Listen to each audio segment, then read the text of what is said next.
നമ്മൾ ഓരോ 3 വർഷം കൂടുമ്പോഴും ഈ CNGയുടെ ടാങ്ക് ടെസ്റ്റ് ചെയ്യണം. ഹൈഡ്രോ ടെസ്റ്റ് എന്ന് പറയാം. ഹൈഡ്രോ ടെസ്റ്റ് എന്ന് പറയുന്നത് വെള്ളം നിറച്ച് പ്രഷറൈസ് ചെയ്തിട്ട് അതിൽ വല്ല ലീക്ക് ഉണ്ടോ, കൊറോഷൻ എന്തെങ്കിലും പ്രശ്നങ്ങളുണ്ടോ, അങ്ങനെയുള്ള ഒരു ടെസ്റ്റ് 3 കൊല്ലം കൂടുമ്പോൾ നടത്തേണ്ടതായിട്ടുണ്ട്. റിസ്ക് ഉണ്ടോ എന്ന് ചോദിച്ചാൽ റിസ്ക് ഇല്ല എന്ന് ഞാൻ പറയുന്നില്ല. കാരണം നിങ്ങൾ എത്ര പേര് ശ്രദ്ധിച്ചിട്ടുണ്ടോ എന്നറിയില്ല.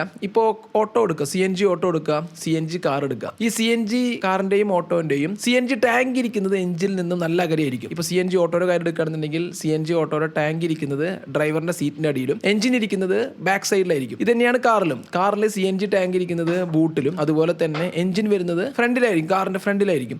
ആ ഒരു സ്ഥാനത്ത് ഈ പറയുന്ന ഫ്രീഡം 125ന്റെ കാര്യം നോക്കുകയാണെന്നുണ്ടെങ്കിൽ ഇതിന്റെ എഞ്ചിന്റെ തൊട്ട് മുകളിലായിട്ടാണ് CNG ടാങ്ക് വരുന്നത്. ഹൊറിസോണ്ടലായിട്ട് ഒരു എഞ്ചിനാണ് കൊടുത്തിരിക്കുന്നത്, കമ്പ്യൂട്ടർ ആയിട്ടൊരു എഞ്ചിനാണ്, കംപ്രഷൻ റേഷ്യോ കുറവാണ്, ഹീറ്റ് കുറവായിരിക്കും. എന്നിരുന്നാലും അവിടെ ഒരു ചെറിയൊരു റിസ്ക് എലമെന്റ് ഉള്ള പോലെ എനിക്ക് തോന്നുന്നു.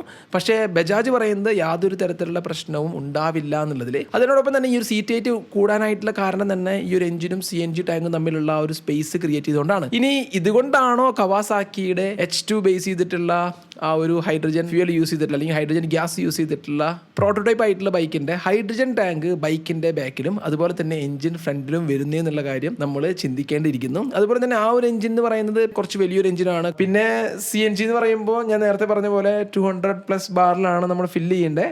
അത് ഫില്ല് ചെയ്യാൻ സമയത്ത് അവിടെ ആ ഒരു പരിസരത്ത് മാറുക. അത് കാറാണെങ്കിലും ഓട്ടോറിക്ഷ ആണെന്നുണ്ടെങ്കിലും ഏതാണെന്നുണ്ടെങ്കിലും